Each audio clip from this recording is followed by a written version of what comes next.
This week on Act Out, it's Breast Cancer Awareness Month, so hooray for boobies and healthcare.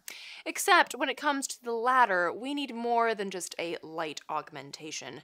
We discuss some disturbing facts of breast cancer diagnosis and treatment, plus the burden women face even if and when they do survive. Next up, Barbara Madeloni joins us to talk teacher strikes, union power, and solidarity work from education's front lines. From tweets to marching in the streets, this is Act Out. Rockets! Blockade! Bulldozers swarm outside the checkpoint gate. An orange flash broke the hush and blew me into the street. I awoke next to the body of my baby. No! Welcome to Act Out. I'm Eleanor Goldfield, and this is your tipping point. It's Breast Cancer Awareness Month, and as you dust off that pink pussy hat and peruse the endless consumerist sites peddling aggressively pink garb, here are some things to consider. White women in the United States are slightly more likely to develop breast cancer than black women, but less likely to die from it.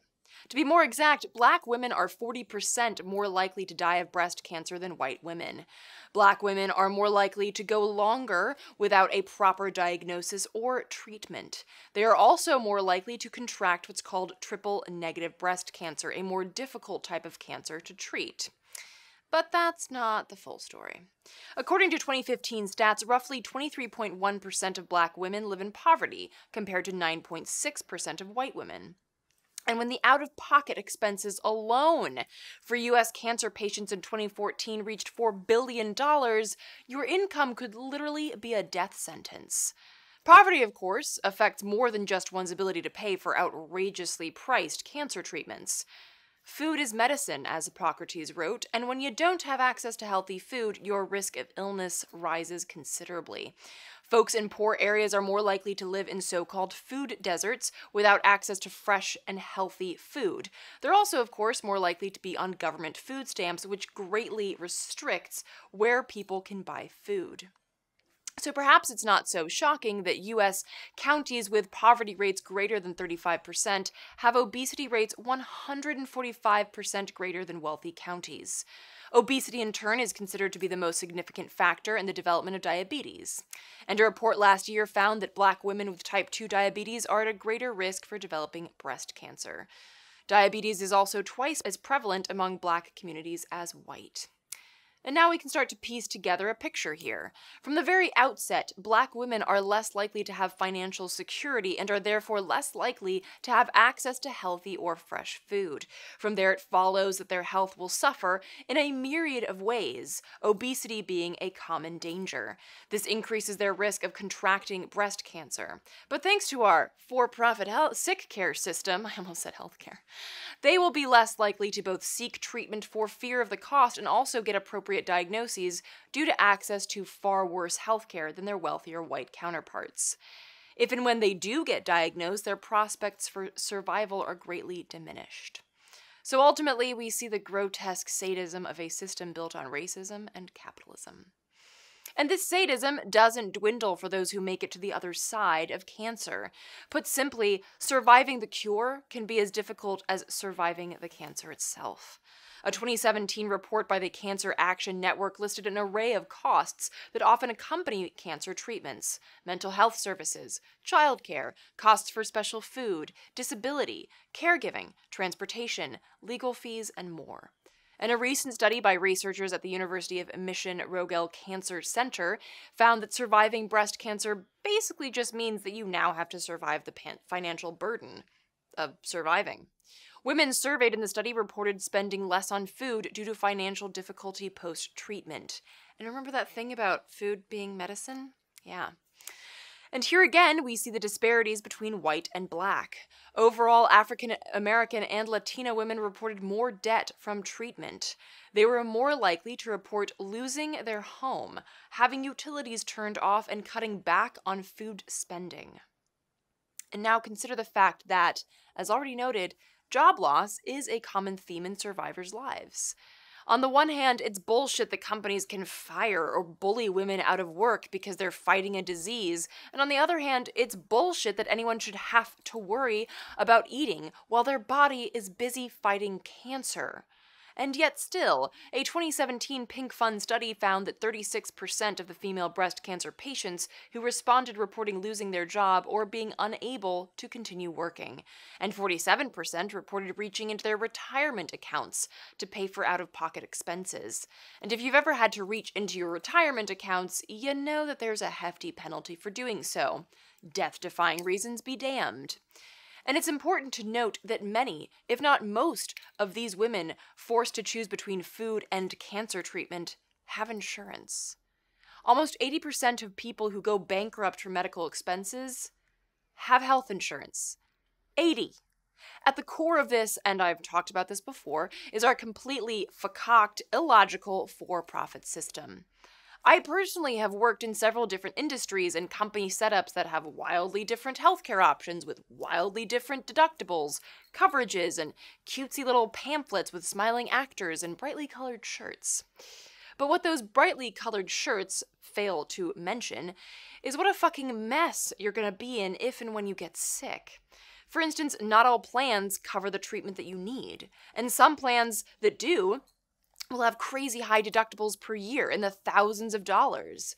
And that's just part of the financial pain, because reaching that deductible doesn't mean that your insurance will then cover 100% of the cost.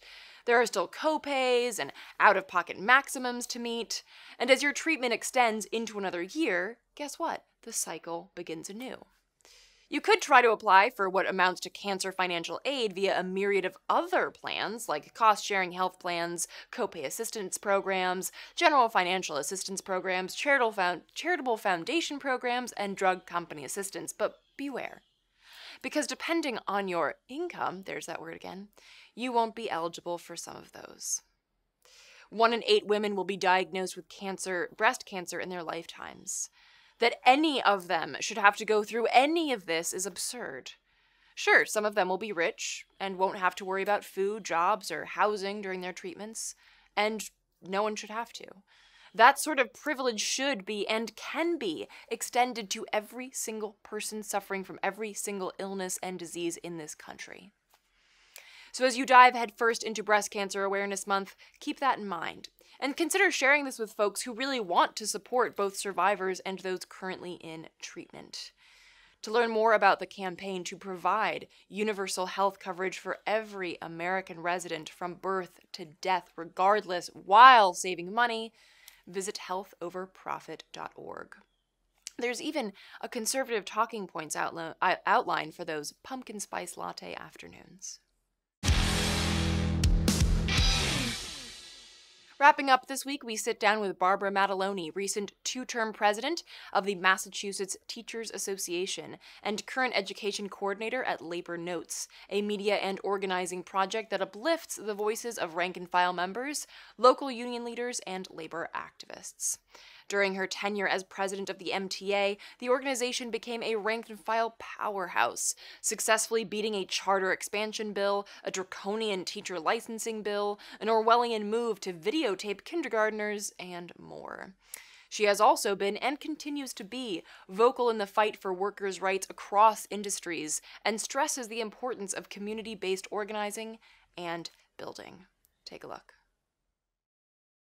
The degree of pressure that educators have been under really for decades now, going back, to No Child Left Behind in the early 2000s, the austerity measures that are being imposed on public sector workers everywhere, the hyper accountability and micromanagement that, in other sectors we see as like lean production.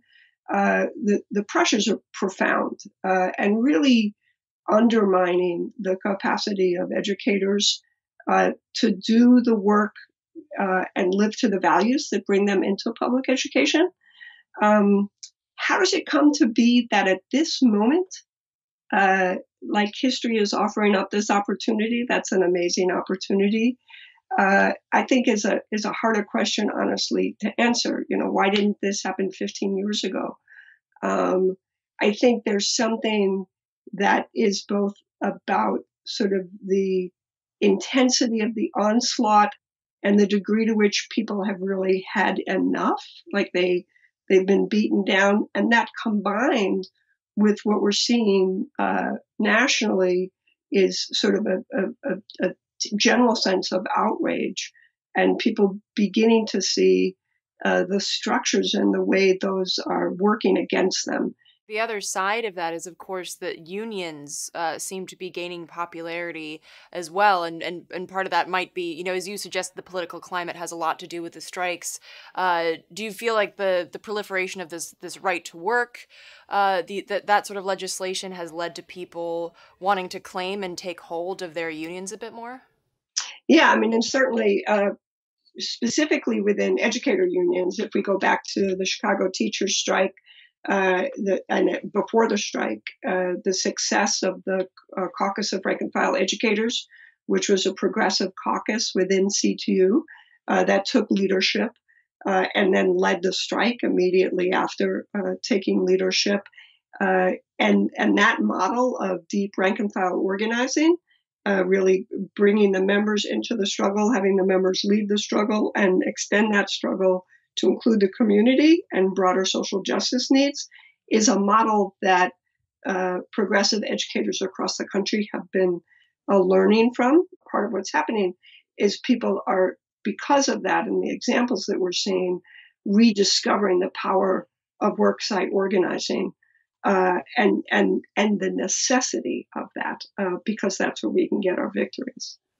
And I wanna come back to the specifically talking about unions a bit more, but I want to touch on something that you mentioned, the idea of bringing in the community to this, because an important thing to point out, I think, is that the teachers who are on strike don't list as their reasons just their own wage. It's things like, this is about the kids that they are teaching and their availability to quality education.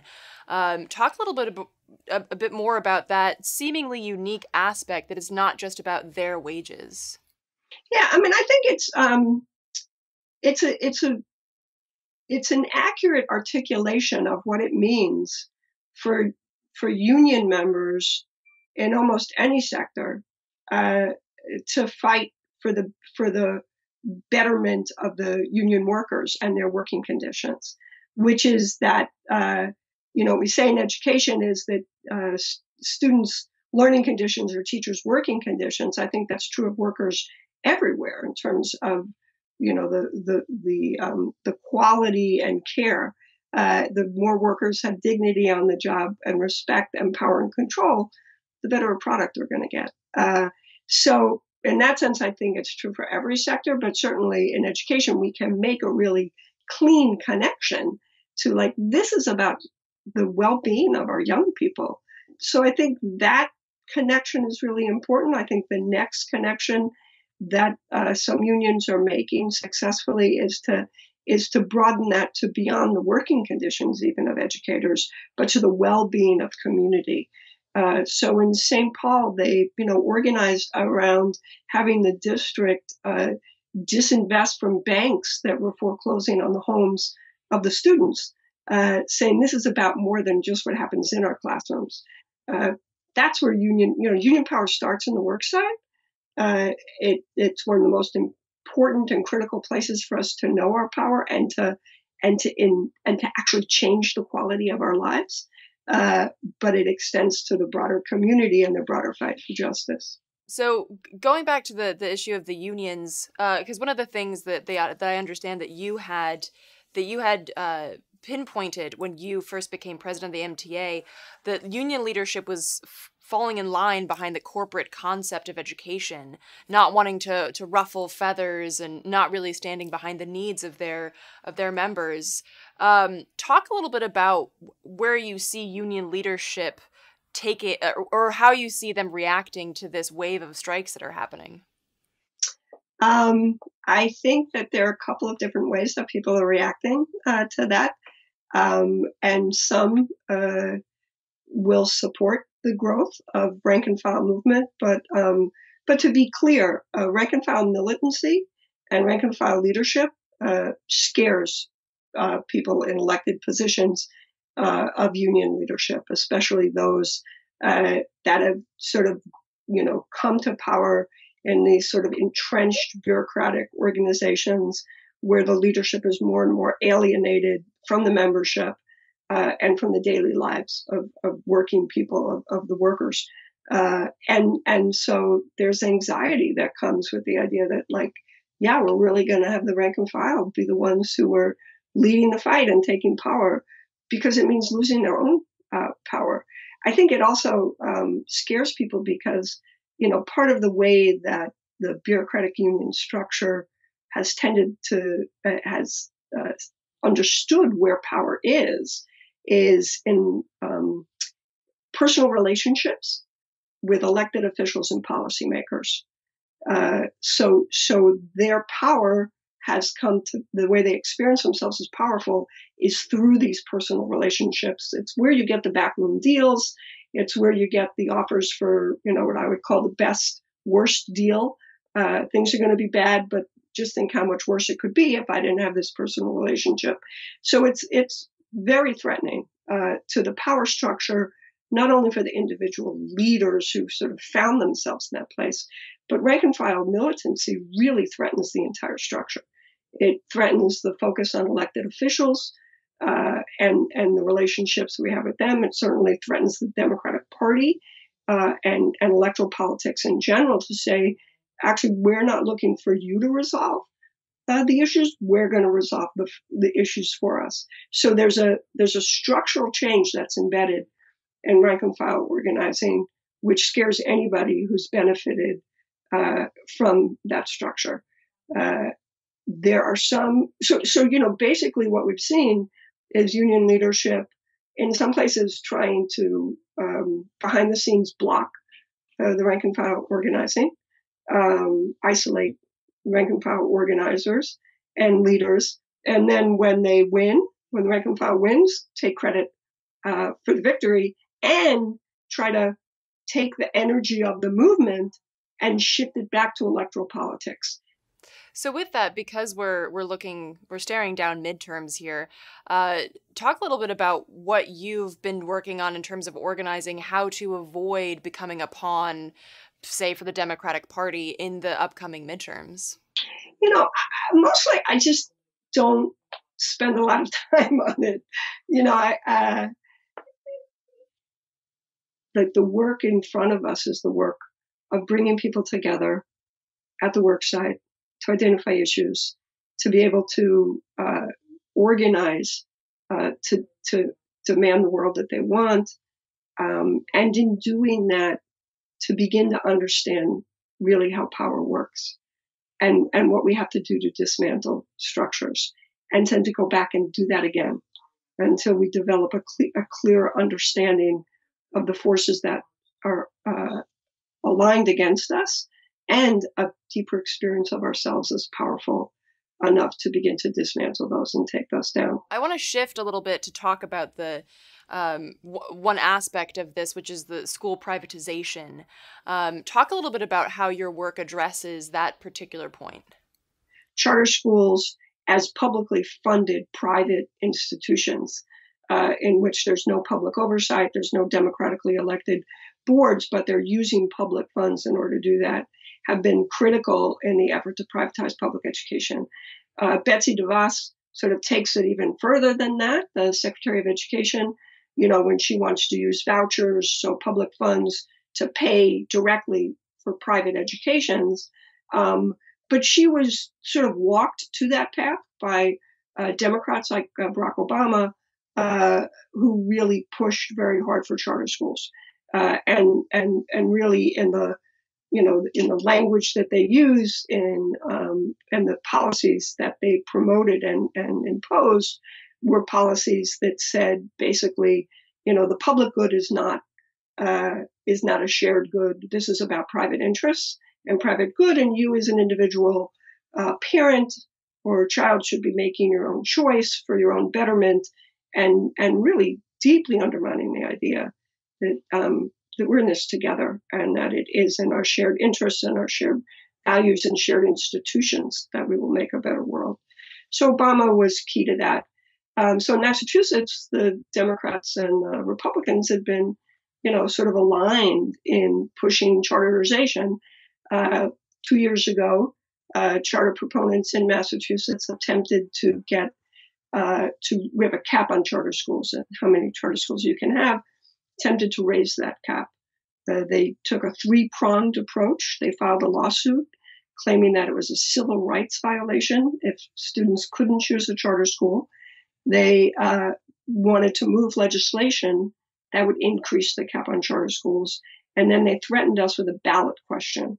And they said, we're going to spend $18 million and we're going to get a question on the ballot and you will lose everything because we'll raise the cap on charters. And we said, come on at us. We think that people actually value the public good. We think they value the voices of educators, and we think we can win this. And we were able to win. In March of 2016, the polling was showing them winning 56 to 34%. We ended up winning 62% to 38% across the country. And it's also so ludicrous that they would try to say that it's a civil rights issue because the privatization of schools has only led to more segregation and less access to quality education by the most marginalized communities. So it's really absurd that they would use that civil rights argument on that issue. But it's important to understand that the school privatizers, have been using civil rights as a way in, and that part of why they've been were successful. I think they're much less successful. More and more, they're less successful. Is because our public institutions are not fully funded, because in Black and brown communities, there are not the resources that we need for public schools. Like, people are having a real experience of the ways that white supremacy creates public institutions that are not serving Black and brown children and students. And so that's real. That's not the publicness of it that is the problem. It is the racist institution that is the U.S. that is the problem. And to the degree that people are able to understand that and say, no, I care about the public good, but I just don't want racist institutions. So our fight as educators and unionists is to defend the public good and then to speak to a vision of that public good that dismantles white supremacy, and to be able to do both of those. And with that, you mentioned the testing. The curriculum is another part of this as well, because so many teachers have come out against the ridiculous amounts of testing that kids are expected to do, and that's also used then as a level to grade the teacher, depending on how well the kids do on these ridiculous tests. Talk a little about the testing aspect of this as well. Well, testing is a weapon. Standardized testing is a weapon that's really a critical piece of the privatization agenda. Because what we know about standardized tests is that what they correlate with is the income of the parent with whom the child lives. And so the wealthier the parent, the higher the test score. So when we are using standardized tests to measure learning, we're not measuring learning. We're certainly not measuring creativity and critical thinking and empathy and all the other kinds of things that we want to have happen in our public schools. But even if you just want to say that we're just measuring something called learning, it's not measuring that. It's measuring wealth. But that, because of that, it's a very successful tool for going in and undermining people's faith in public schools by saying this is the measure of learning, and knowing before you give the test, what the scores are going to be, because you know what the economic demographics are for the school. What we see then is in states, across the country, where schools are then deemed to be failing based on test scores. We're told that poverty is not an issue, that teachers are supposed to improve test scores without addressing the larger economic and racial context of children's lives. And then that leads to privatization. Wrapping up, I want to talk to you about how teachers are organizing across counties and even states and even parts of the country, because it seems to be that there seems to be this domino effect, this ricochet of solidarity that's being felt across the country. Can you talk a little bit about how that's being organized? Yeah, I mean, as I said earlier, we are in touch with each other. These are not sort of isolated events. So people are talking to each other. They're learning from each other. How do you escalate? What kind of issues do you choose? How do you grow solidarity? How do you build coalition partners? So there are formal ways that we're learning from each other. But we're just like, people are just learning, I think, also from watching it happen. And so, like, if I look at Massachusetts, where, so many educators I talk to are afraid and uncertain and thinking they're going to lose their job. And they like really, really scared about taking any kind of risk, but furious inside. And then they saw what happened in West Virginia, and they saw what happened in Arizona, and they're seeing what happened just now in Washington State. And there's a sense of like, oh, wait a second, I could do that. And so more smaller actions are happening where people are pushing back on bullying principals and bosses, or pushing back against school committees. There's a fire that's been lit. So we learn from each other formally, but I think we're really being inspired. And I don't think it's just educators that are being inspired. Any union meeting I've been to since West Virginia is like, the teachers, they're going to lead the way. So there's something there ready to happen. I think we need, those of us who are organizers in labor want to really support the growth and support it in a way that sustains the power and builds for the kinds of transformations that we need to see. To learn more about the organization that Madeloni currently works with, check out labornotes.org. And that will do it for this week's Dose of Dissent. Thank you so much for watching. Please spread and share this with all of your friends, foes, and people that you don't know. Again, check out that last slide and the show description online to find sites mentioned in this week's show. And for interim updates, as well as posted videos, images, and articles, visit us on social media. To those who have donated, thank you so much. Please keep spreading the word in order to ensure our ability to keep acting out. From the Devil's Den, good night and act out. And real quick, to keep independent, non-corporatized media like this show going, visit patreon.com/actout.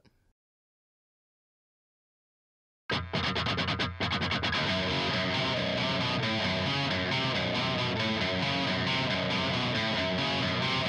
can hear the boots are stomping. Come on, boys, let's get some rice to throw. I can't stand to hear my father cry anymore. Time we left on a few motherfuckers dead in the road. We've been backing up inch by inch. We got nowhere else to go. It's been too many years since your push to serve my shove. I'm not a violent man, but I will kill for